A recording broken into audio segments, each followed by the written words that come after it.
Fala, galerinha. Bem-vindos a mais um MetaCast. Eu que tô aqui hoje de apresentador de novo. Nem me lembro como é que é sentado desse lado. Acho que desde que eu fui entrevistado.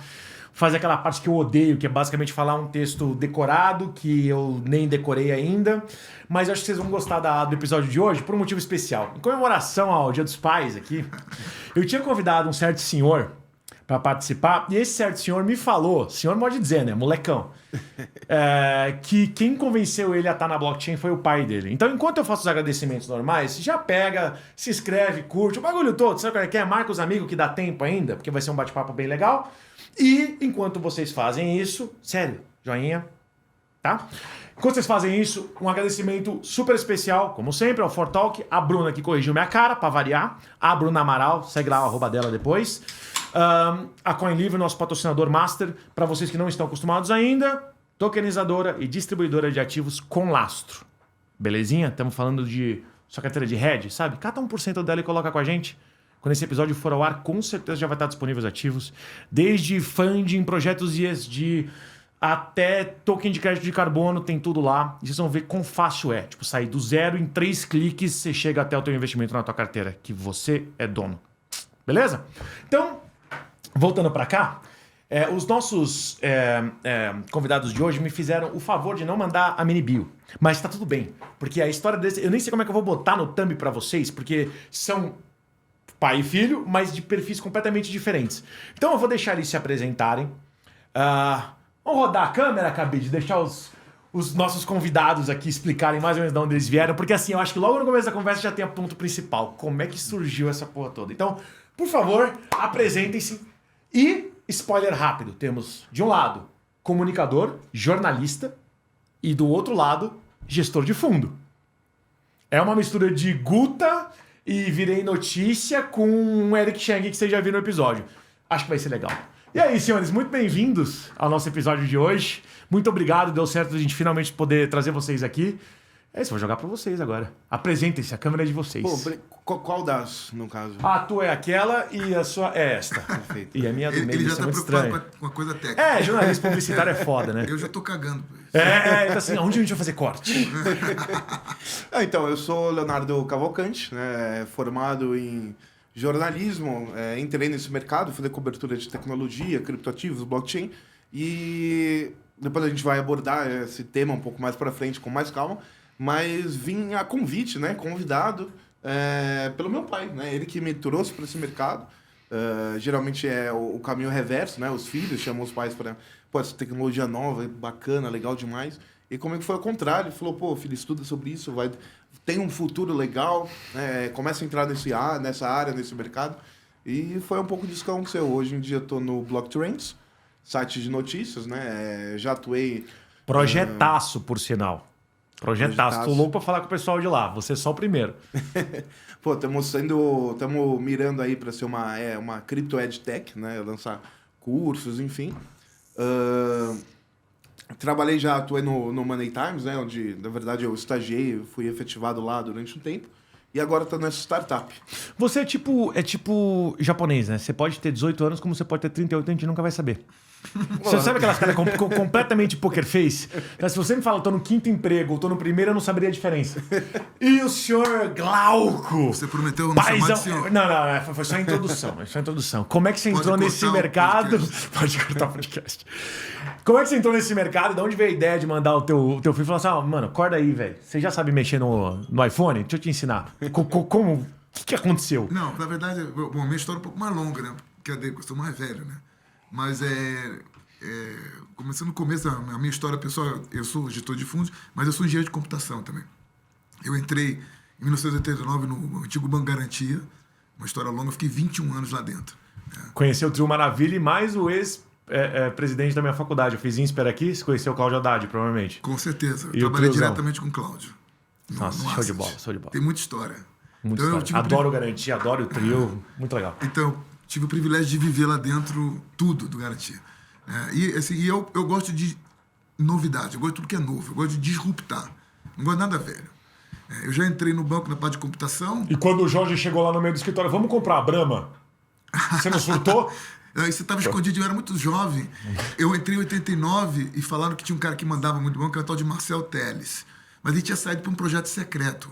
que eu não sabia quem era. Eu tinha 23 anos. Então, Mas aí eu entrei no banco, contratado como computação. O Jorge me contratou, porque eu falei que eu ia quebrar aquela porcaria toda. Eles tinham 2 mainframe 4381. Eu perguntava, vocês estão loucos? Vocês têm um orçamento de quanto aqui? 2 mainframe 4381. Quanto custa isso por ano? Custa uns 3 milhões de dólares. Falei, você me dá 500 mil que eu coloco tudo em rede de micro. E aí nós fomos beta teste da Microsoft no Brasil. Fui o primeiro a programar em SQL Server, rede local com PAC. Quando a gente foi importar as redes, o Diniz, que hoje ele era administrativo, é dono do Banco Modal, ele virou pra gente e falou assim, estava na minha sala e falou assim, Glauco, chega aqui que eu quero falar com vocês. Eu falei, o que é? Vocês vão fazer uma bomba atômica? Eu falei, por quê? Não, porque a rede Compact, eram servidores Compact 486, que a gente está importando, não pode entrar no Brasil, porque o Brasil não assinou o Tratado de Não Proliferação de Armas Nucleares. Que isso, cara? E tu querendo criar uma LAN lá dentro?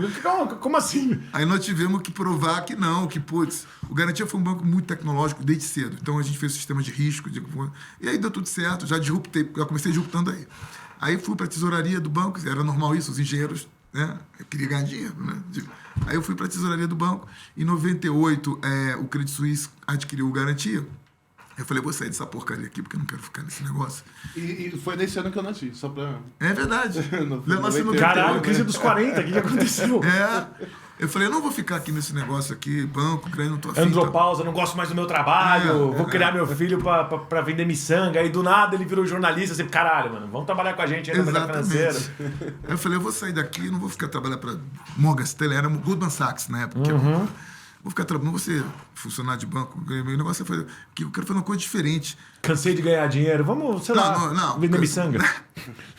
Os caras acham que te ganha muito, né? Mas ganha assim, mas não é assim. Aí eu pensei assim, o que eu sei fazer da vida? Vou juntar duas coisas, computação com mercado financeiro. Aí eu ouvi falar de uma coisa chamada home broker. E aí eu chamei o Serginho Kulikovski, na época, de Safdie, e nós fizemos a NetTrade, que foi o primeiro home broker do Brasil. Que depois foi de Papato. Isso em que ano, mais ou menos? Internet, 1998. Cara, eu ia chutar 2000 e alguma coisa, né? Você conhece as coisas? Eu tinha 8 anos de idade. 2000 foi o estouro da bolha. Então eu já queria fazer uma coisa de tecnologia. A internet me encantou de uma forma assim, incrível e tal. Mas acabei não saindo do banco. Porque eles falaram assim, não, fica no banco, fiz na proposta, eu fiquei. E eles foram tocar esse negócio. Então a minha cabeça foi sempre... Aí em 2010... Olha quanto tempo, o Leonardo já era. Eu saí do banco. Aí eu saí com um acordo de não... Eu queria sair para fazer... Não compete, provavelmente. Aí eu não compete. Levei 4 anos de não compete. Nossa. O cara já sabe. Remunerado? Não, claro que não. É porque o não compete, o objetivo é manter as ações. Para você não perder as ações. Então, e tomei 4 anos. Também, tipo assim, informação do negócio que você Isso, eu tomei 4 anos, sei junto com... 4 anos até advogado é menos do que isso. Mas eu tava doido pra ir embora. Se tivesse falado 10, eu ia, cara. O que tu fez? Comprou uma franquia de açaí? Porque você não pode atuar no mercado, nem com tecnologia. Não, eu não podia fazer gestão de fundo, não. Tá. Calma. Entendi. Desculpa, eu não podia fazer gestão de fundos, podia fazer outras coisas. Aí eu saí junto com o Bruno Schwartz, meu sócio, meu amigo, meu irmão, que está comigo até hoje. Aí a gente fez a Blackwood, Black Partners, e começamos a fazer negócios e tudo. Aí, porque é exatamente a nossa história. Aí apareceram umas coisas de novo, disruptar. Né? O que tem de novo? Distress, special situations, comprar dívidas judiciais. Aí eu pedi um waiver para o banco, falei, você posso fazer uma gestora para fazer só isso? Aí foi aí que a Black Partners é um nome muito grande, né? As pessoas não sabem, Black o quê? Blackwood. Aí BLP. Então eu fiz BLP, a marca, né? Da gestora. Aí eu fiz a primeira vertical da BLP, que são 3 hoje. A BLP virou uma gestora de fundos estruturados. Então são special situations, fundos de compra precatório, dívidas, estressado de banco. Tá lá rodando, beleza. Em 2017, o Axel Blixter, que é um grande amigo, que trabalhou no banco também, foi de Santander, foi do BTG e tudo. Nessa época tu já era maior de idade. Já tava vendo 2010. O pai fazer dinheiro no mercado muito interessante. 2010 ainda não, cara. 2010 você tava fazendo... 2017, eu vou contar a história dele, que aconteceu com ele de verdade. Que ele tá com vergonha de falar, mas eu vou falar o que foi. Não, pô, a gente tá aqui por causa disso. Vamos ver lavar roupa suja aqui. Então, aí Até porque aqui pode falar palavrão, pode falar nome de marca, pode sentar onde for, qualquer coisa a gente edita depois. Não, BLP. Nome de marca, eu tô... Aí o que a gente fez, Jorge? Porra, o Axel veio me procurar. O Axel foi do BTG, do Santander e tal, deu um tempo, foi lá pro Vale do Silício e voltou, não me procurar, ele começou a falar com um monte de amigos sobre Bitcoin. Bitcoin pra cá. Pós-crise dos Estados Unidos, justamente na criação do Bitcoin. Bitcoin pra cá, Bitcoin pra lá. 2 pós-satoshi. Começou a falar com... Eu falei, esse negócio, cara, isso é uma porrada. isso é uma disrupção muito maior do que a gente achou que era na época. Eu costumo dizer para as pessoas assim, eu vivi 98. 98 eu chegava para você, Jorge, é o seguinte, o seu computador vai se ligar no computador de uma livraria. Acredita, de graça. Aí vai vir uma foto de um livro. O computador não vai ter sua imagem. Vai ter texto, vai ter foto. Vai vir a foto do livro e você vai ter coragem de botar o seu cartão de crédito, em 3 dias o livro chegou na tua casa. Você entendeu que isso vai mudar o planeta Terra? Mais ou menos rapidamente você entendeu. Por quê? E não é só livro. São ações, passagem aérea. Sim. No entanto, isso foi em 97, meu querido, 98. A internet deu o boom, quebrou em 2000, a Amazon virou pó. Só 20 anos depois, precisou de uma pandemia para realmente a gente viver o que a internet se propôs 25 anos atrás. As ações chegaram no preço que chegaram, o Google sei o que é. Levou 25 anos para isso acontecer. Com cripto, o que eu digo para os meus investidores? É diferente. Porque bom, eu ia falar do Axie, agora me pegou, tudo bem.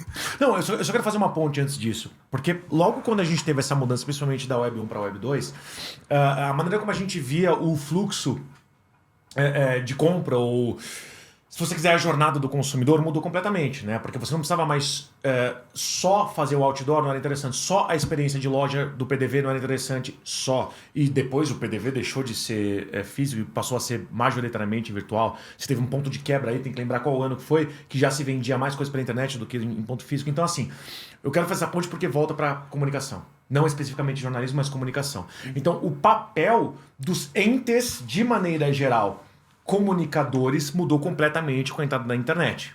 Tanto que a principal passagem da Web 1 para a Web 2 é quando você tem algo que deixa de ser estático e passa a ser algo que você pode se comunicar com. O Orkut da vida, você pode postar o Messenger da vida, você podia de fato interagir com a internet. Essa é a grande mudança. Isso tem tudo a ver com comunicação. Sim, com certeza. Tipo, Kotler teve que se adaptar 345 vezes nesse meio tempo, só para tentar, não, esquece tudo que eu falei antes, vamos tentar tudo de novo, né? Isso, eu só tô fazendo essa ponte porque no nosso mercado é mais importante ainda, por causa de todos os hypes, tudo que teve, todas as notícias ruins e tal. Então eu quero jogar isso para cá agora, antes da gente começar na área crítica da blockchain, que é, quando você pensou em estar nesse mercado por causa do teu pai, enfim, se quiser contar um pouquinho mais, e você começou a ver as informações desse mercado, qual foi a tua primeira impressão? Uhum. Bom, eu não vou entrar muito mais a fundo, porque eu fiquei curioso agora para saber a verdade que ele vai falar. Então eu vou deixar um pouco cru para ouvir. Mas a respeito sobre a minha percepção quando eu entrei nesse mercado foi, cara, que é uma coisa disruptiva. Porque assim, como você disse, a internet mesmo já veio disruptindo a forma de comunicação, tanto em publicidade quanto em jornalismo. Você não está numa comunicação one to all, né? Agora é all to all. Então, você não está lendo um jornal escrito para várias pessoas. Você está lendo um blog, você pode comentar sobre isso. Está lendo uma rede social. Isso sem falar no compartilhar, né? Então, assim, literalmente, não é nem um one to all, nem all with all. Aqui, no caso, a gente está falando de nichos que um se comunica com o outro e vice-versa. A informação vai e volta, porque da maneira que você compartilha, você pode mudar completamente o sentido daquela notícia. Exemplo mais claro do mundo, Choquei. Como é que conseguem ter o tamanho que eles têm?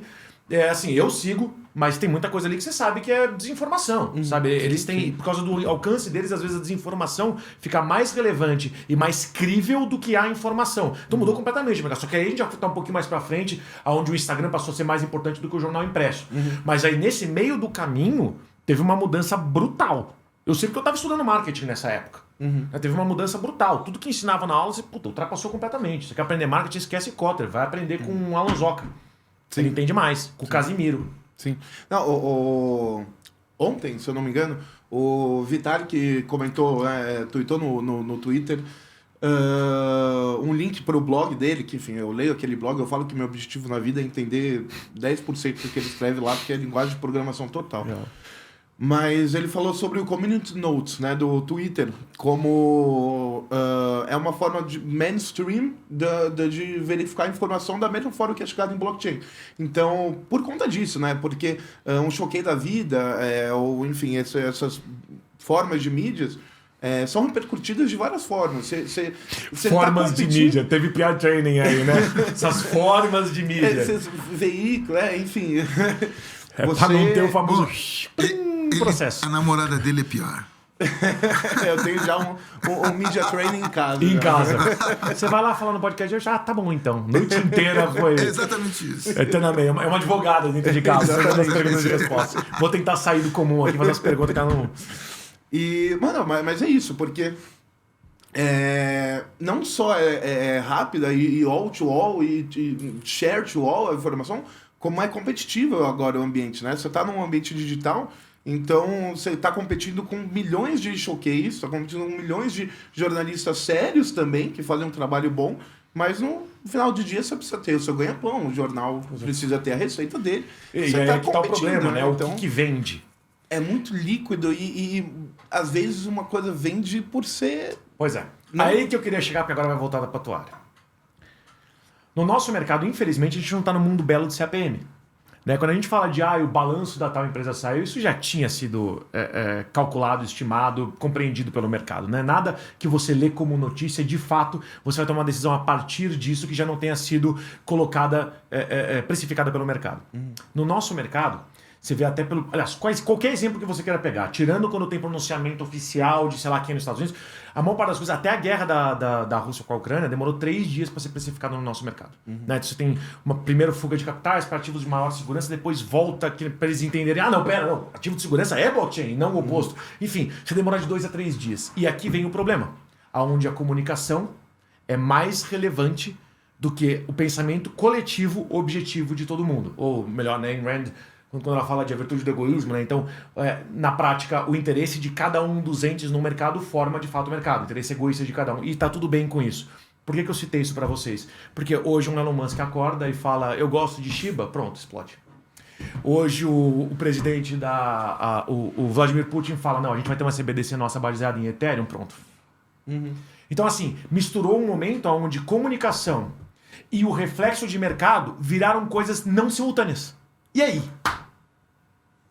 Agora que eu quero jogar para vocês.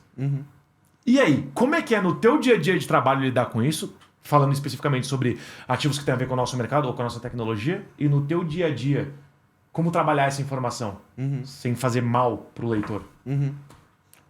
Quer começar? Bate bronca. No meu caso, a gente... Eu, pelo menos, trabalho muito como tentando não fazer previsão. Então, por mais que uma matéria Tolkien tem chance de disparar 3.000%, diz analista, eu faço, às vezes eu faço, mas assim, eu comento dos riscos, eu jogo no D.fi, um site de token tracker para ver o contrato inteligente, se tá tudo certo. O tamanho desse projeto. Mas, independente disso, eu trabalho muito com o pós também. Então, o token já aconteceu, o Elon Musk já falou isso. E agora, né? O que eu vou fazer? É o famoso e o Kiko, que eu chamo da comunicação, que a gente usa muito, né? O que eu tenho a ver com isso? O que vai me afetar? É o fim do mundo se o Bitcoin está caindo? Eu posso comprar uma Ferrari agora que está subindo? O que está acontecendo? E a imprevisibilidade da coisa, e você vê que é bem reativo. Só essa semana... Eu tive 3 comentários que foram na Exame, né? Falando sobre Boardcoin, né? Você vender as suas informações da Iris por moeda, tá ok?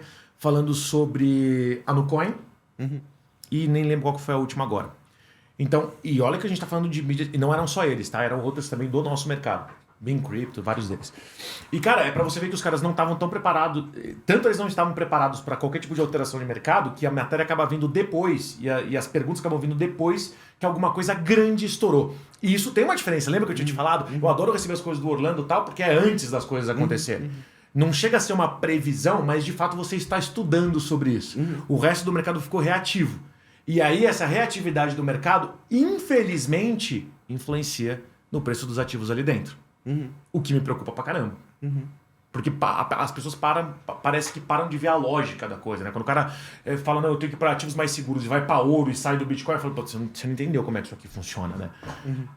Entende? E assim, e o mercado fica meio louco. É por isso que eu falo que eu não entendo como é que o cara faz análise gráfica, né? Porque se não, mais dia menos dia pode chegar o Elon Musk acordar e falar assim, gosta dessa moeda, o negócio explode. Ou seja, o erro é muito mais relevante nessa regressão do que as variáveis independentes que você colocou lá dentro. E tem outra variável, né? A própria comunidade cripto em si, que é maluca. Hoje eu até fiz uma matéria sobre isso que eu chamo História Insano. a Grimes, né, a ex-esposa do Elon Musk e cantora, ela fez uma publicação e chamou uma galera da Milady Coin, um projeto que, enfim, é uma meme coin, etc. E ela postou com uma frase, né, não vou lembrar agora, acho que é Disturbed Princess, alguma coisa assim. Um cara fez isso, criou um token. Você puxa lá no Etherscan, tá lá. O token foi criado um dia depois desse tweet. A Rainha Elizabeth morreu, tinha 3 tokens da morte da Rainha Elizabeth no dia seguinte. E o cara, ele colocou a liquidez lá, travou, despejou 8 mil em cima de quem comprou depois. A comunidade ficou tão puta da vida, tão reativa, falou, então vamos inflar essa merda de novo. E começou a pampar. E o criador tinha, né, feito a reivindicação do contrato e não tinha mais token, né, já tinha tampado, já era. Ele viu aquela merda subindo e ele falou, não, peraí, mas como assim? E criou outra criptomoeda irmã, falou, agora tem uma criptomoeda irmã da atualização. Aí falou, a comunidade não tem fundamento nenhum. Nada. Não tem, o cara não tem utilidade nenhuma. O pessoal fez isso para se vingar e, enfim, recuperar o dinheiro que foi perdeu num rug pool, enfim, é um negócio muito louco. Olha as coisas, né? O que influencia mais o valor das moedas ou a confiabilidade delas, né? Quando a gente fala de utilidade, da probabilidade de ter um pump and dump, de um rug pool, FOMO, FUD, gente, isso são coisas que nem tem como você colocar numa regressão, isso é parte do erro. Só que o erro é mais relevante. Faz um teste de verossimilhança. O erro é muito mais relevante do que as variáveis lá. Então não tem como você prever absolutamente nada. O cara que tá fazendo, acha que... Honestamente, eu falei uma coisa aqui uma vez, me chamaram de louco, eu vou falar de novo. Um bom marqueteiro que sabe antecipar bons hypes ganha mais dinheiro no nosso mercado do que um bom financista. Não é análise gráfica que vai te levar longe. Se você souber os próximos... vai ser GameFi, vai ser... Né? Vão ser projetos consolidados, vão ser holdings disso...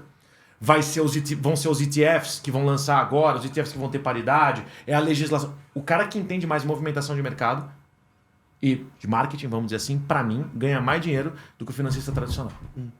E aí, vamos jogar pro teu pai agora, né? Então, eu ia perguntar... Porque ele só tá fazendo assim... como que traduz isso pro institucional, né? Então me ajuda a te responder, que é muita informação que você passa muito rápido.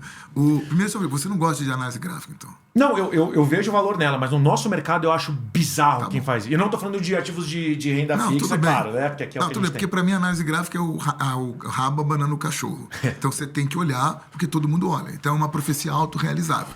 Mas, na minha opinião, não tem fundamento nenhum. Então, assim, mas o que você... Um gestor de fundo falando que sou contra a análise gráfica. Não, mas tem que olhar a resistência, as coisas, porque os outros estão olhando. E eles fazem parte do próprio processo. Então é o que você falou um pouco na comunicação. Não é uma mão dupla. Se tem um desgraçado olhando na Índia, no Paquistão, em Nova York, aquele ponto, ele vai parar ali, meu querido, não tem problema. Então, agora deixa eu te dar alguns conceitos assim, botar um pouco para fora, que eu não tenho a cabeça tão organizada quanto você. Não, mas nem eu tenho TDAH, você é louco? Eu tô reagindo conforme tá vindo a informação. Não. Primeiro, assim, para você montar uma posição, primeiro você tem que ter um fundamento. Então você tem um fundamento, beleza. Então elas são camadas, você tem um fundamento. Gostei desse ativo. Segunda coisa, eu gostei dessa lata aqui de Coca-Cola. Quanto ela custa? Ela custa R$5 no mercado. Se eu acho que ela vale 4,5, eu não vou comprar ela. Eu não vou comprar porque 4,5 para 5. Pode vir uma notícia que a Coca-Cola caiu uma pessoa na máquina e ela vai cair para... Tá alavancado, a compra 4,40. Então, mas abaixo... 100x. Claro, mas abaixo de... Se ela estiver abaixo de 4... Então, tem empresa e ativos que eu adoro, mas não compro. Tá perto da precificação que você acha. Já tá precificado. E se tiver mais caro, aí eu vendo. Eu faço short. Então, você tem que ter uma gordura, Jorge, que é exatamente também para aguentar essa flow de notícias que às vezes não tem fundamento nenhum, mas acontece. E lembra dessa coisa, Jorge? O mercado tá sempre certo. Sempre certo. O preço justo é o que está na tela. Mas o preço está errado. Não. O preço está correto. Eu acho que amanhã vai ser outro preço. Outra coisa que eu aprendi cedo no mercado financeiro também. Rapidão, só uma coisa sobre isso. Olha que interessante, né? Se você fala de uma ação de uma empresa, o preço ele tem várias correlações internas, mas uma delas, claro, que é em relação à performance da empresa. Então, uma ação que vale tanto por cento da empresa equivale à probabilidade ou a chance de você pegar aquele dividendo em tanto tempo e a valorização, etc. Quando você está falando de criptomoedas, Odeio falar para moeda, né? Porque meu passado como economista, eu quero me esfaquear. Mas as criptomoedas, onde realmente não tem lastro, onde de fato a única coisa que importa é oferta e demanda, literalmente, quanto que vale aquilo? Esquece, não tem lastro. É que nem dólar, real, não tem lastro. Né? O real digital, que tá falando agora da Drex, para tudo, cara. O dinheiro que a gente tem hoje, menos de 8% dele tem nota. O dinheiro já é digital, ele só não tinha um nome bonitinho antes. Então o ponto é, o que a gente vê no nosso mercado hoje, independentemente do teu alfa, independentemente do teu delta, ele está na precificação de fato correta. Por quê? Porque a única coisa que importa para ele não é o balanço de uma empresa, é o que as pessoas acham que ele vale. Exato. Acabou. E esse papo de lastro, me desculpa, mas fica para outro podcast, eu detesto ouvir isso, tá? Eu também. Que não tem lastro. A gente fala, os nossos que são Esse papo de RWAs... lastro, para mim, é bullshit. Os nossos que são RWAs, que não são criptomoedas, né, da CoinLivre, não, tudo bem, é uma operação, um pouquinho de fund, o lastro de fato aí é a máquina e o contrato de locação daquilo, mas a gente está falando de uma operação estruturada. Quando a gente fala de moeda, não tem mais lastro de moeda. Não, mas que lastro... porque a CBDC da Rússia vai ter lastro em ouro. Mas quanto por cento? Não faz sentido nenhum. Em 1973, os Estados Unidos jogou fora o padrão ouro. Que você tem coisa melhor que você pegar uma nota de R$50 e poder descer aqui, tomar cerveja e comer? Isso é super importante. Que porra de lastro você tá falando? Caguei pro lastro. Eu tenho R$50, eu vou fazer um monte de coisa com isso. Isso que importa. Então, Bom, mas... Então, o meu processo de investimento é um pouco assim. Eu tenho que ter um fundamento. Gosto do ativo. O ativo está num preço bem distante, razoavelmente distante, para aguentar um fluxo de notícias que podem vir, que vão mexer com o mercado, e pronto. Aí eu tô com um ativo, tá legal. Saiu uma notícia, o Elon Musk, eu tô vendido em Shiba, pronto. Ele disse que achou uma merda, tô vendido em Shiba. Eu não gosto de não tem problema. Nem memecoin. Não tem problema, eu tô dando um exemplo que você deu. E aí... eu acho que ela vale... Eu não sei quanto tá valendo a Shiba hoje. É X, 2X. Vale X. E ela tá valendo 2X, eu vendo ela e pronto. Porque tem espaço. Aí o Elon Musk vai falar, bem, ela vai para 3X. Eu tenho que ter suporte de margem, estômago, para segurar... E diversificação de carteira. Para segurar a posição até ela voltar pro preço que vai. Agora, tem notícias que realmente mudam o meu fundamento. Então, essa é a arte da coisa. Então, vamos lá, gente. Fundamento, número 1. Preço, tá longe do preço? Gostei, vou entrar. Notícias, um monte de baboseira, um monte de babaca correndo atrás do preço. Foda-se. Agora, se é uma notícia que vai mudar o meu fundamento, e essa é a arte, saber quais são as notícias que é brincadeira de mercado ou que eu não acredito. E agora, quando for a notícia que eu acho que vai mudar, tem que vender. Tem que sair fora. E essa é uma grande arte. Então, eu aprendi quando eu sentei na tesouraria que a gente amanhece com a posição nossa toda zerada. Então, eu tenho uma carteira com 8 ativos. Quando eu chego de manhã, eu tenho uma sulfite em branco. Mas cadê os ativos? Não. Deixa a vida mais interessante, né? Comprei de novo. Só pro trabalho. Vamos só monitorar isso. Eu comprei de novo. Então, toda hora, eu estou comprando e vendendo todos os ativos que eu tenho. Então, fundamento, distância do preço e essa loucura de preço, de notícias, que com a Web 3, a Web 2, como você falou bem, ficou tudo muito mais rápido, mas não é poluído, mas ficou muito mais rápido. Tem robô do outro lado, cara. Olha a quantidade de robôs que estão operando no mercado financeiro hoje. É uma loucura, cara. Assim, é insano. Então você tem que ter cientista da computação, de robô, de estatística para tentar entender. Não dá. É uma loucura. Então tem que ter gordura antes de você montar a posição. Então eu acho que isso é uma coisa... Pergunta rápida. Quanto da tua carteira hoje, ou da carteira da tua empresa, percentualmente está em ativos relacionados à blockchain? Pode ser tanto RWA, criptomoeda, não importa. 12%. Tem coisa pra caramba. É porque eu estou envolvido nesse negócio, né? Então, quando o Axel me procurou para fazer gestor, aí ele falou de Bitcoin. Aí eu me encantei. Seu pai é doido, né? Eu falei, esse negócio... Pai é doido. Tá vendendo a renda dele para comprar mais Bitcoin. Esse negócio vai vender, esse negócio vai mudar o planeta, vai mudar tudo. Vou fazer o primeiro fundo do Brasil de criptomoedas. Chamei meus sócios, avisei os outros, falei, nem fudendo, você tá louco, você vai quebrar a gente, não vão querer operar com a gente, o Itaú, que hoje vende nossos fundos. Não vai cortar relações. Você tá doido? Eu falei, gente, calma, o Axel, o Alexandre Vassarelli, que também trabalhou comigo no banco, são gente séria. Eu vou fazer calma, com calma. E eu fiz o primeiro fundo de cripto do Brasil junto com a CVM. Mas antes de fazer isso, aí é uma coisa pitoresca, eu ficava com esse negócio, vou comprar. Aí eu tive vários amigos que dessem péssimos conselhos. Isso em 2019, né? Não, 2017. 17 já? 2017. Aí, eu entrei nesse mercado em 2015. 2017 já tinha o primeiro fundo. A gente montou em dezembro de 17. Sensacional. Aí eles falaram, me deram péssimos conselhos. Não investe nisso, lavagem de dinheiro, Bitcoin, não sei o que lá. Mas, cara, eu não quero realmente meter com crime, lavagem de dinheiro. Eu tenho uma reputação, não é assim. Né? E aí, uma vez, o próprio Serginho falou pra mim, eu falei, Serginho, eu só não monto um fundo porque eu tenho medo de lavagem de dinheiro, essas porra. Aí ele falou assim, Glauco, você sabe quem foi o maior detentor de Bitcoin do mundo? Eu falei, quem foi? Foi o FBI. O FBI foi o maior detentor de Bitcoin do mundo. Por quê? Porque lá na história do Silk Road, o Albert Ross, prenderam o cara, você conhece a história dele? Todo mundo conhece, não vou ficar... Prenderam o Albert Ross, pegaram uma tonelada de Bitcoin do cara, e quando a polícia prende drogas ou uma coisa ilícita, o que ela faz? Ela prendeu droga. Ela pega a droga, bota aqui em cima da mesa, tira a fotografia e queima, incinera a droga. Agora, quando ela pegou o Bitcoin, o que ela fez? O que o FBI fez com os Bitcoin que ela prendeu do Albert Ross? Literalmente não dá pra queimar, né? Isso, o que ele fez? Num hard drive. Não, ele fez um leilão. E ele vendeu, e quem comprou foi o Tim Draper, que hoje é um dos maiores investidores. Não sabia dessa história. Sim, ficou bilionário com isso. Ele comprou num leilão da FBI.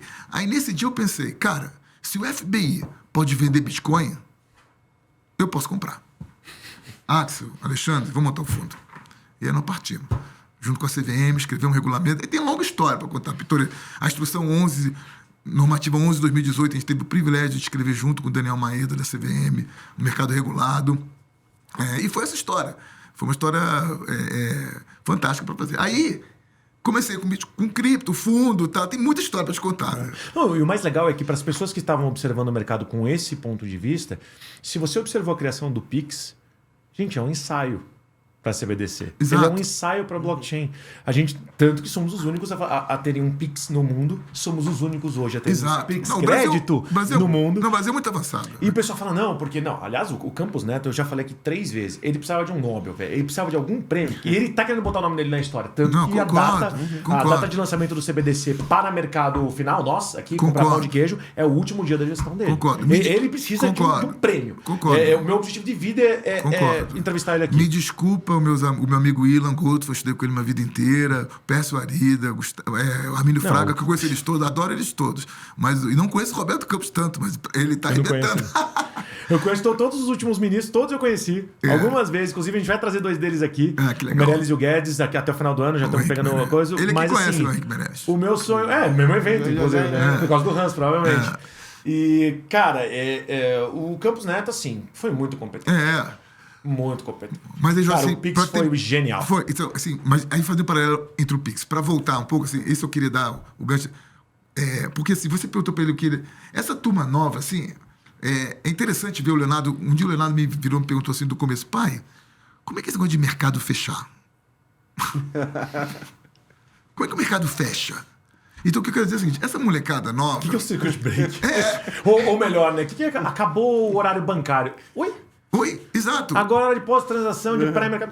Ele não entende esse negócio. Então, assim, eu quero dizer assim, ele tá ótimo, o garoto tá... Mas se você faz umas perguntas pra ele, ele não consegue responder como a gente mais velho consegue, porque a gente tá pegando essa transição. Eles já estão lá dentro, pra eles é uma coisa tão real. E o que é que eu digo pros meus investidores, que não são eles, tô cagando pra ele. Eu digo pros investidores de dinheiro mais velhos, eu digo pra eles, gente, seguinte, a internet, ela veio pra desintermediar, certo? Aí eles falam, certo. Eu falei, errado. A internet não desintermediou nada. Absolutamente nada. Quando você vai www.homebroker.com.br, você está comprando dentro de uma corretora de valores, comprando ações dentro de uma bolsa, que são ativos do século passado. É a mesma coisa que você ligar. Eu trabalhei no pregão. Aí, Manuel, na década de 70, compra aí, Telemar, Paranapanema. Aí o cara ligava no pregão, o idiota, ela comprei, preenchia um cartão. É igualzinho. Só que tá mais rápido.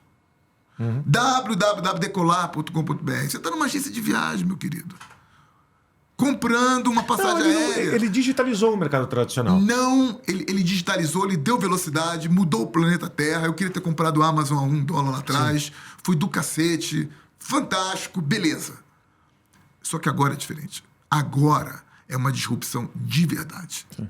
O blockchain, a estrutura de dados blockchain. Eu dei aula na faculdade, dei aula na PUC de Engenharia de Computação. Se em 1987 eu chegasse para você e falasse assim, Jorge, vai ver uma estrutura de dados chamada blockchain no século XXI, lá em 2023, que funciona assim, você ia rir na minha cara. Com certeza. Porque ela é muito simples. Ela é primária. São sequenciais com ponteiros. É só isso. Você já tinha banco de dados relacionais, já tinha o cacete. Não. Mas assim, é uma mudança. Criptografia a gente já sabe o que é. É uma questão de validação múltipla. Na hora que você arrasta um ativo, digitalmente ele não é mais seu, e não precisa de custódia, como você falou do projeto. Isso é uma mudança. Mas aí qual é a mensagem que eu quero botar, que eu ponho? Porque esses meus investidores todos, eles não queriam investir em cripto nunca. Eu é que empurrei os caras pra dentro. Eles não bateram na minha porta e diziam, investe. Não, eu tenho que suar para explicar para eles que tem que investir. E eu digo para esse cara, eu explicar para você como o seu computador liga numa livraria, você mais ou menos entendeu.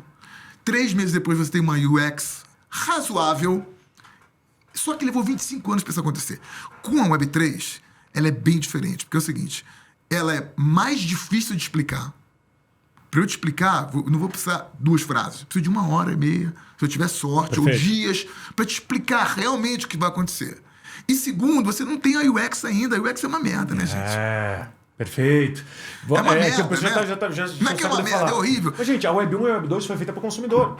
Ela foi feita para Exato. interação. Aqui, a Vai precisar blockchain de foi tempo. feita para cibersegurança e ela é a base da nova tecnologia. Exato. Ela só agora a gente vai começar a ver as coisas vindo em abstract para a gente poder começar a ver como é que funcionariam negócios que usam a blockchain de uma maneira ou de outra. Por um outro lado, eu sou um desses caras que toda santa reunião, uma hora de reunião, 40 minutos eu só tento explicar o que a gente faz, para depois entender quando, coin livre e tal. Então já é meio... Por um outro lado, cara, tu jogou, sei lá, jogo de computador Tibia da vida, um Minecraft? Sim, Tu jogou, sei lá, um Counter? Pac-Man. Você sabe qual que é o raio da tecnologia por causa do Counter-Strike? Não sei, não faço ideia. Você precisa saber? Você precisa se divertir, não precisa? Sim, sim. Eu preciso que eu assine um documento, tipo num DocSign da vida, que isso vá para você do jeito que já existe hoje, mas eu quero que essa informação seja guardada para sempre e inalterável por nenhuma empresa ou por ninguém. Já pensou o que acontece se a DocuSign falir? Se os servidores pegarem fogo? Jorge, é o seguinte, o cara fala assim, eu não entendo Não, a como DocuSign como tá é que eu tirar vou... o cartório. Não, vocês têm o mesmo problema. Se o cartório pegar fogo, tá ferrado. Se a DocuSign pegar fogo, então tá ferrado do mesmo jeito. Porque não é descentralizado os servidores lá. É centralizado. Como é que eu vou confiar nessa porcaria de blockchain? Eu não sei como funciona. Eu digo, meu querido, você já andou de avião? Você bota a tua vida num aparelho que você não tem fucking idea como ele funciona. Um negócio de toneladas que flutua no ar. Como? Você já foi anestesiado com uma cirurgia? Você tem noção como funciona a anestesia? É a mesma coisa. Por que você bota a tua vida num coisa que você não sabe o que é? Por que você não pode botar 12% do seu patrimônio nisso? Tá bom, ótimo. Então eu vou chegar numa coisa que eu adoro falar agora, que é o seguinte. Quando a gente fala de investimentos financeiros, todo mundo fala sobre você diversificar a sua carteira para você não deixar o seu risco centralizado em um único ativo, para você tentar sair do risco de um ativo e tentar pegar um risco múltiplo, um risco de mercado, ou enfim, se expor a menos riscos individuais. Pois é. O Casta vive falando isso aqui. A blockchain nada mais é do que a descentralização da confiança. Você não precisa do Itaú te falar que ativo você quer, da XP, o gestor falar para você, não, compra esse ativo porque tem meta para bater. No nosso mercado, todos os interesses estão sendo levados em consideração para que qualquer coisa aconteça. Pode ser a compra de um Bitcoin ou a assinatura de um documento. E o mais interessante é, se tiver algum hacker querendo pegar esse negócio, ele não sabe se aquela transação está sendo uma financeira ou a assinatura de um documento. Ele vai ter que hackear a chain inteira de blocos, ou seja, não vale a pena para ele. Então você está descentralizando a confiança, porque você não precisa mais confiar que tal provedor Google e tal governo vai cuidar daquele ativo para você, vai cuidar daquela informação para você. É o que eu falo, LGPD é inútil. Para de discutir. Na blockchain não precisa mais de LGPD. Não tem como você obter informação de ninguém. Por mais que você queira. Não tem. A empresa é malvadora. Não tem como conseguir. Por isso que quando você vê essas disrupções, essas mudanças de paradigma, aí sim, eu concordo contigo. A internet não descentralizou nada. Ela só mudou o concentrador de poder. Mais rápido. Antes você vendia o seu carro via concessionária, agora você abre uma loja no Mercado Livre e vende o seu carro para uma terceira pessoa. Ainda tem um intermediário aí, Sim, não tem? claro. Fora o operador financeiro, tal, Absolutamente. você não desintermediou nada. Você Nada. só foi de uma maneira mais simples, mais fácil, com maior alcance. E custo Isso menor. não é desintermediação. Perfeito. Isso é interessante também, porque, como ele comentou, quando eu comecei a estagiar em jornalismo, eu já comecei a cobrir sobre cripto, né? Enfim, estava fazendo jornalismo econômico, mas dentro dessa área, né? Eu estou até, inclusive, fazendo uma pós agora em mercado financeiro de capitais para entender um pouco, porque eu comecei nisso e eu queria ter skin in the game. Então, pô, se eu vou falar a UX é horrível, e eu preciso traduzir, tentando juntar tudo que vocês falaram aqui também, Eu preciso traduzir como funciona a tecnologia de uma forma simples e que o leitor entenda. Então, assim, você não precisa saber como funciona, mas você precisa saber mais ou menos o que está acontecendo e por quê, para você ter uma tese robusta e para você, de fato, trazer informação para o teu leitor. Sim, sim. Não só achismo ou ser papagaio de pirata. Bota o excerto do cara lá e acabou, manda. Sim, não é assim. Sim. Pô, isso é outra coisa. São caras escrevendo artigos. Não é um jornalista escrevendo, é alguém dando opinião nas folhas amarelas antigas. Não, exato. Né? Não, assim, eu vou ser honesto com você. Por exemplo, eu conheço 3 caras que entendem muito mais de cripto do que eu. Assim, hoje em dia, o Axel e o Alexandre, que são meus sócios, que tocam o fundo no dia a dia mesmo, e o Leonardo, meu filho. Esses 3 caras entendem muito mais do que eu hoje em dia. Eles estão no mercado, eles sabem os detalhes, os ativos que estão sendo criados, as L2, as L1s, eles sabem mexer mais na experiência. Os protocolos de DeFi, todas as moedas novas, as novas atualizações, exato. Muita coisa. Não, e ele conhece hoje muito mais do que eu. E esses meus 2 sócios também. Então, e não por isso eu não sou um investidor e um grande entusiasta. Né? E a mensagem final para meus investidores é o seguinte: gente, se você não investiu na internet, mesmo tendo entendido, que é mais fácil, e usado mais rápido, agora o perigo é muito maior. Porque a internet foi uma onda. Você está andando na praia e veio uma onda. A Web3 é um tsunami que vai destruir tudo, essa porra toda.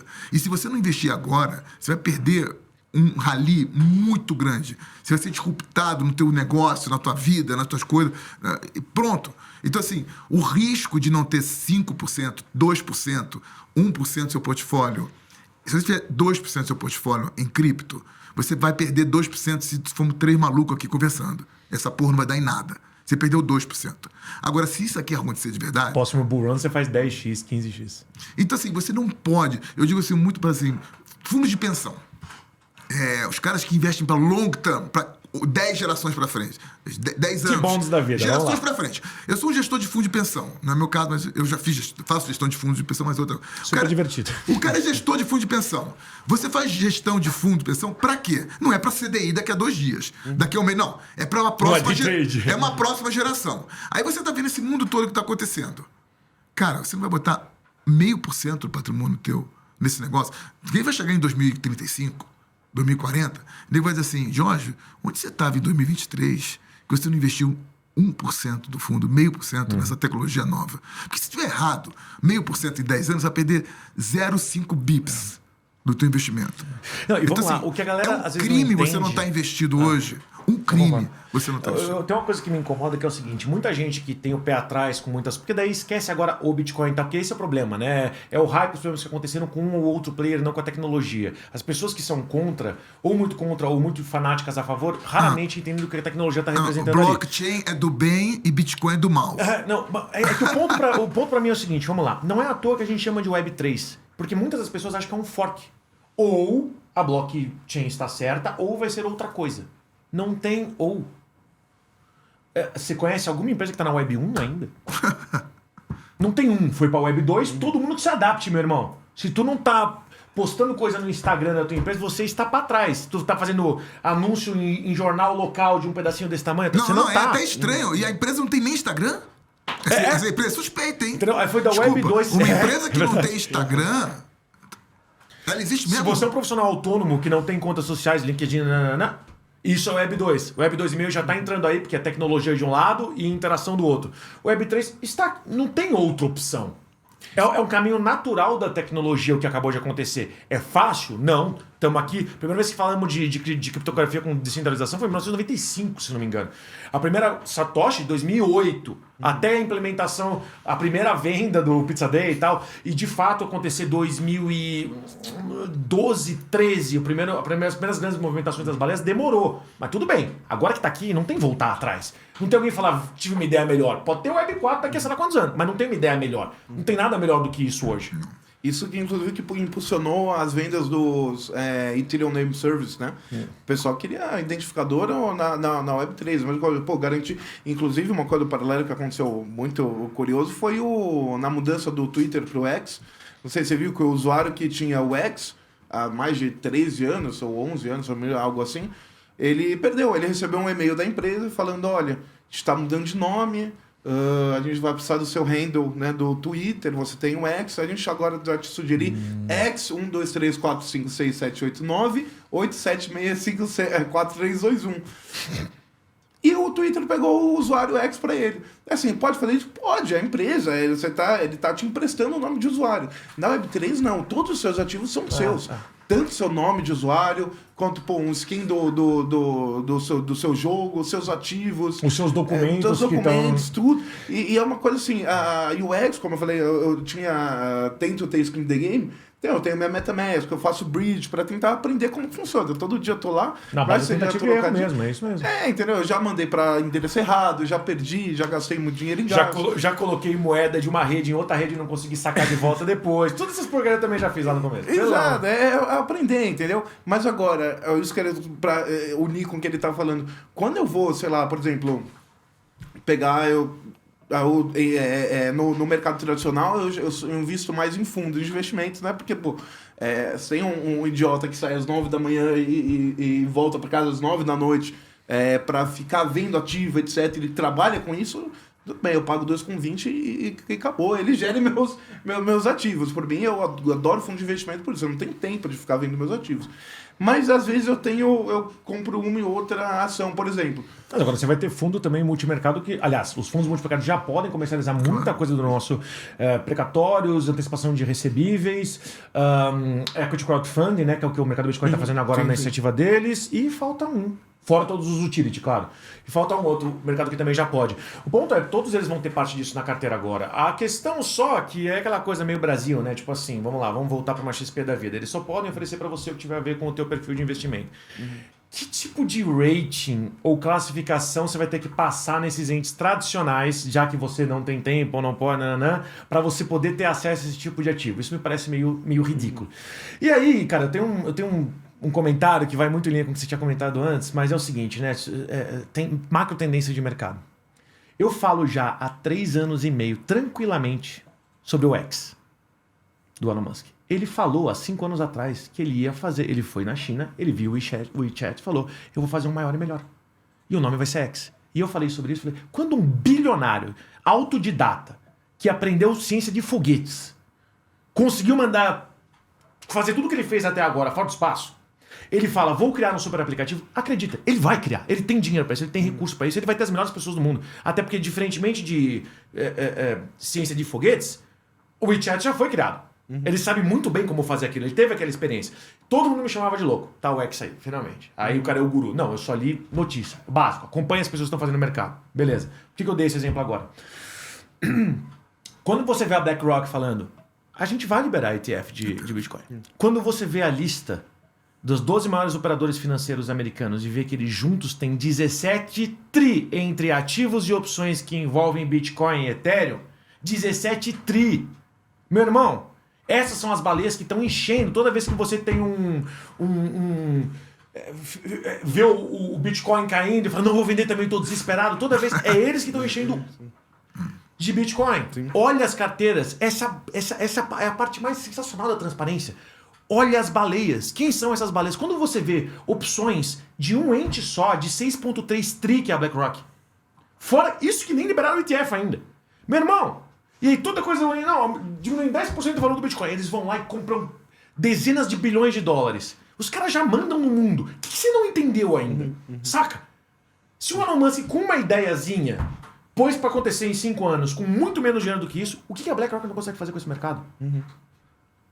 Tu tá esperando o quê? Lembrando, disclaimer, isso aqui não é dica pra você investir absolutamente porra nenhuma, tá? A dica aqui é sempre estude. E se você estudar e entender que é uma boa opção pra você, vai lá e coloca o dinheiro da pinga, não o dinheiro do leite, beleza? É que, de fato, a gente juntou 3 pessoas aqui com 3 pontos de vista críticos de áreas diferentes. Mas ainda assim, as 3 convergem pro mesmo lado.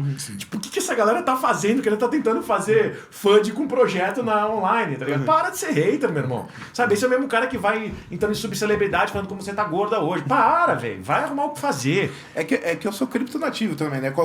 Só concluindo o que eu tava falando aqui. Desculpa que eu interrompi. Não, imagina. É que eu sou criptonativo. Então, por exemplo, quando, sei lá, eu vou negociar ação numa broker, mesmo tendo fundo, enfim, de investimento, eu compro uma açãozinha, mas aí eu preciso pedir ajuda. Assim, eu mexo em carteira, eu faço bridge, eu mando para L2, uso o ZK Zero Proof Knowledge. Na hora de comprar uma ação, eu pedi ajuda, porque aí foi quando eu perguntei para ele, pai, como assim tá fechado o mercado? Como que funciona isso? Porque para mim, cara, você tem que mandar uma ordem de venda num dia, e se não aceitar, e a taxa para mandar de volta para sua conta, isso se for em horário comercial, eu falo, cara, como assim? Às 3 da Dependendo do manhã? ativo, mesmo assim, esse você não pode comprar, porque os vendedores deles das exchanges, os players que vendem, não podem vender pra você porque você tem um certo perfil. Deixa eu comprar o que eu entender, meu irmão. Se eu quiser comprar 3 Coca-Cola agora e tomar todas de uma vez ou jogar na minha cabeça, eu posso. Não posso, porque eu não posso comprar o do ativo.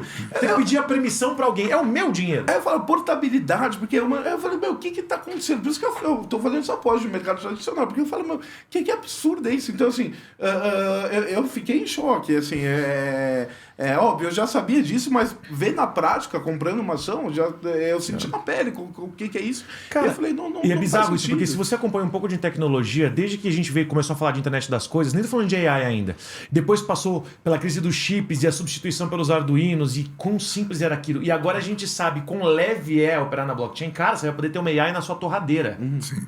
Tipo, literalmente, você vai pegar Eu um comprei Game um Boy monte de Color iota, e comandar... eu comprei um monte de iota lá atrás. Internet das coisas. Cara, então, entende? Tipo, a gente sabe quão fácil vai ser. A Sim. gente sabe que se hoje a gente passa muito tempo tendo que explicar o que a gente faz e é chato pra caramba, porque você pode ter um cara que quer falar da parte financeira, você não quer explicar o que é blockchain, você nem é programador. Se isso já é chato pra caramba, a gente sabe que muito em breve vai ficar fácil pra caramba. Quanto falta pra um InDriver da vida, concorrente do Bruno, falar, vamos usar a blockchain agora para armazenamento de informação? Cara, o BI deles vai ser 1 zilhão de vezes melhor do que os 2 maiores concorrentes deles. Claro. E claro que eles agora vão pagar 3, 4%, vão retirar 3, 4% do motorista, ao invés de 15%, que já é bem menor que o mercado.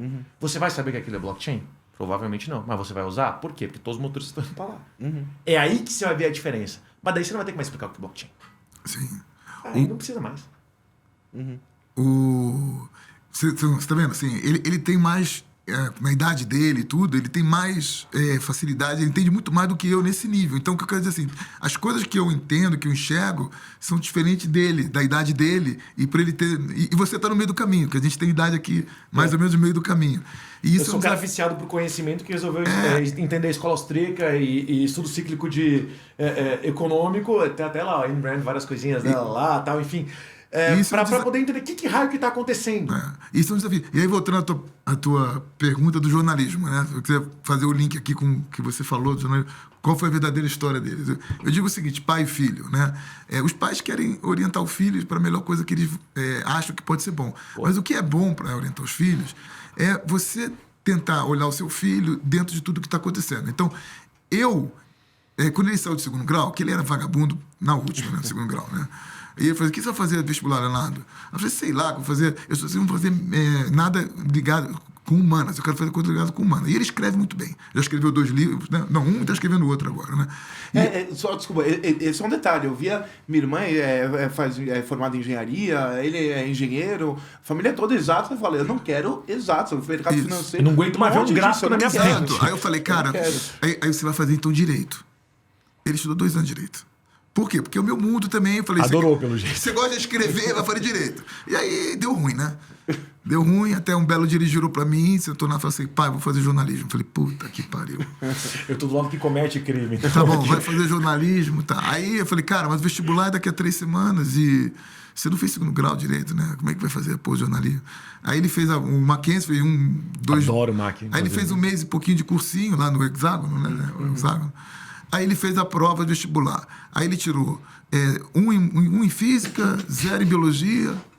3... Não, 0 não, você não estava no Mackenzie, você não pode zerar. Sei lá, meio. Deve ter sido meio, 20 questões, acertou uma. 3 em biologia e 10 em redação. Acho que até o reitor falou, não, mano, eu não sei o que você aplicou, mas vai lá para jornalismo. Porque... Não, passou em último lugar na lista, não foi? Passou o último lugar na lista. E agora é um monstro no mercado. Aí fez a faculdade toda. Aí fez a faculdade, né? Aí no meio da faculdade, um estágio e tal. Eu já estava nesse mundo. Eu falei, cara, né? Cointelegraph, Bean Crypto, aí eu conversei com um cara chamado André Franco, que eu gosto muito. Falei, Andrezinho, tem lugar para um estágio, pô, tá? Aí ele manda currículo lá. Aí mandou o currículo, entrou na Empíricos. E lá dentro ele Crypto Times. Era uma coisa que eu estava começando, né, Léo? Então, ninguém entendia muito. Então, ele pode ser um jornalista que fazia pauta, né? Como é que pauta, edição... porque ninguém fazia Não, mas nada. é legal que você foi aprendendo junto com o tema. Isso é muito legal. Sim, exato. É difícil quando você vai pra política, que já tem todos aqueles caras de 60, 80, 90 anos no mercado que já entende tudo e você tem que aprender. Formiguinha a formiguinha até crescer na carreira. Aqui não. Se o mercado for embora, você vai embora junto. Você tá aprendendo junto. Sim, sim. Exato. Então, disso que ele tava E tem que comentando... estudar que nem um desgraçado, porque eu odeio quem fala que jornalista é profissão de preguiçoso, tal, que você tem que dar você tem que dar uma puta, como é que fala, energia, mas você não tem que estudar depois da faculdade. Eu falei, o oposto, maluco. Pra você ter a cabeça no lugar de saber quais são as fontes certas, saber se não tá fazendo merda, não tá falando merda. Se E a as informação que você pegou é uma informação. responsabilidades. As responsabilidades. Cara, você tem que estudar que nem um desgraçado. Não teve, assim, acho que casou perfeito, porque no nosso mercado, cara, eu falo sempre aqui, 4, 5 horas por dia de estudo e eu não sei 1% das informações. Sim.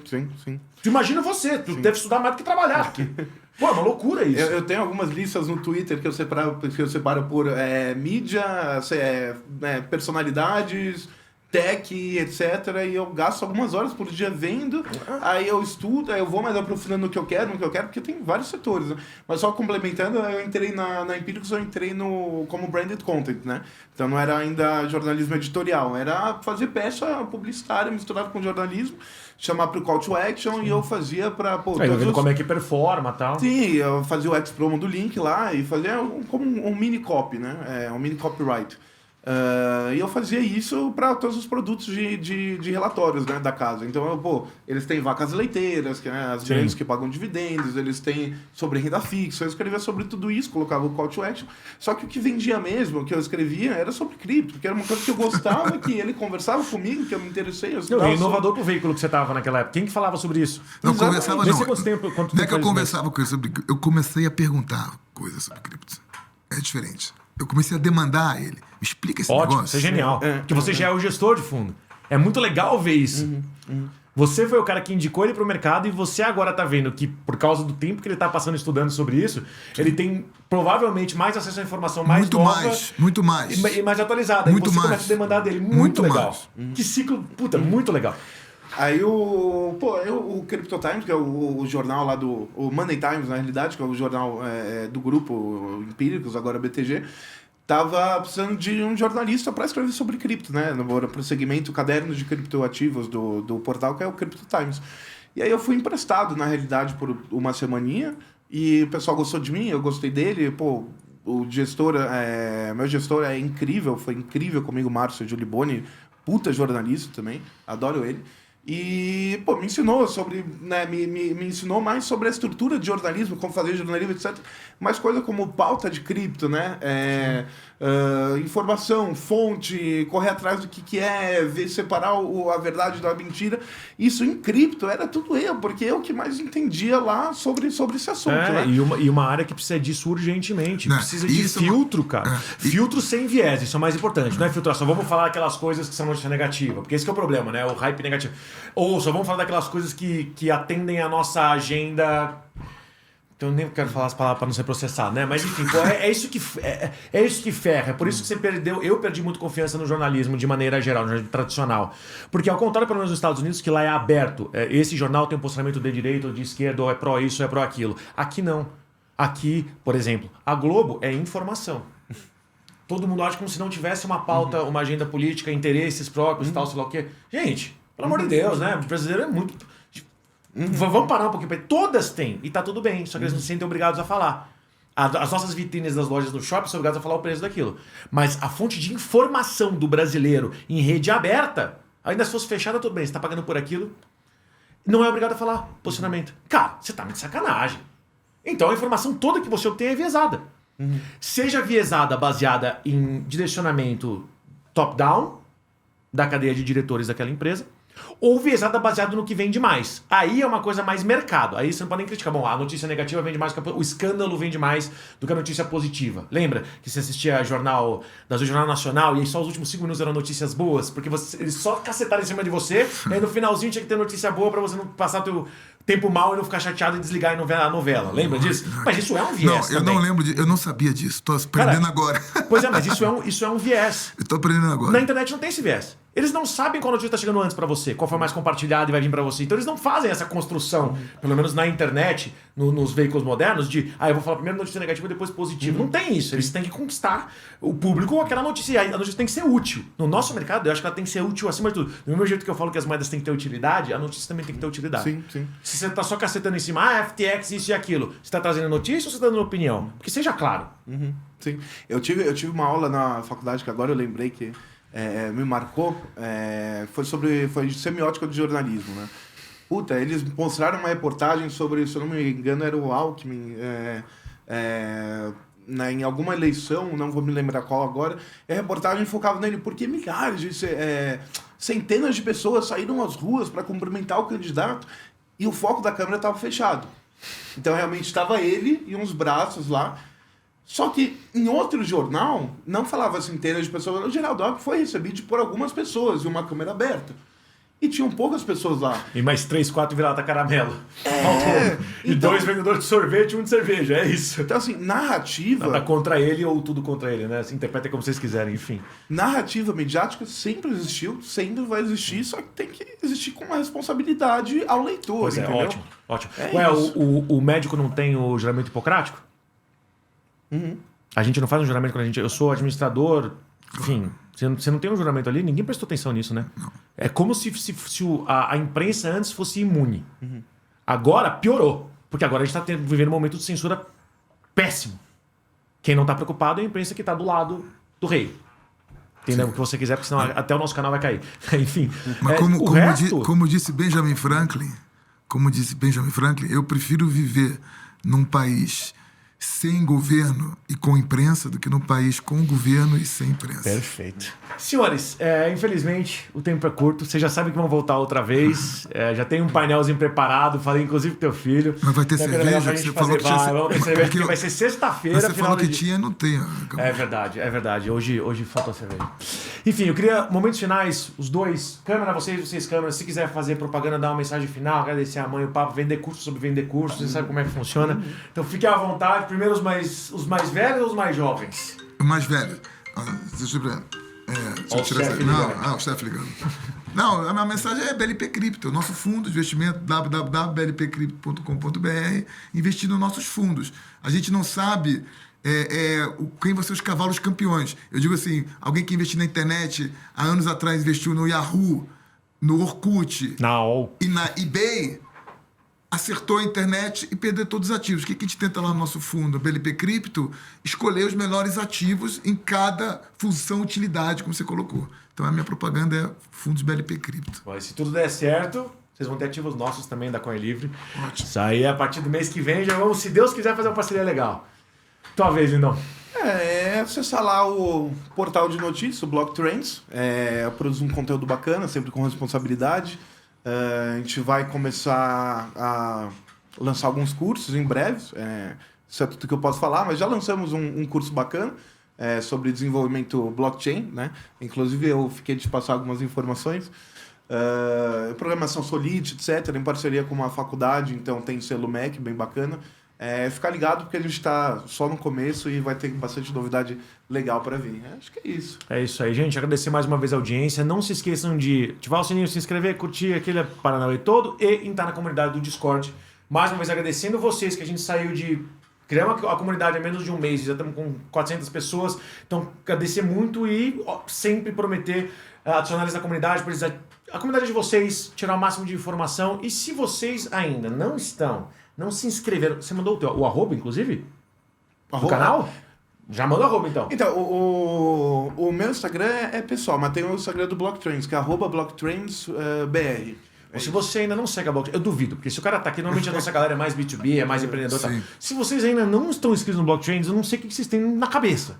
Então, só para não achar que eu fui patrocinado, porque eu ainda não fui, vamos ver sobre isso. Blocktrends, Web3 News, Bean Crypto, cara, fontes fidedignas de informação que não estão só comprometidas com escândalo e sim com, de fato, trazer o que está acontecendo para você. E aí, quando tem opinião e você sabe que é opinião. Então é isso. Mais uma vez, muito obrigado pela audiência, por vocês estarem com a gente até aqui. Deixa as perguntas de vocês que a gente manda para eles e já faz uma segunda versão disso aqui, tá bom? Tamo junto, pessoal. Obrigado.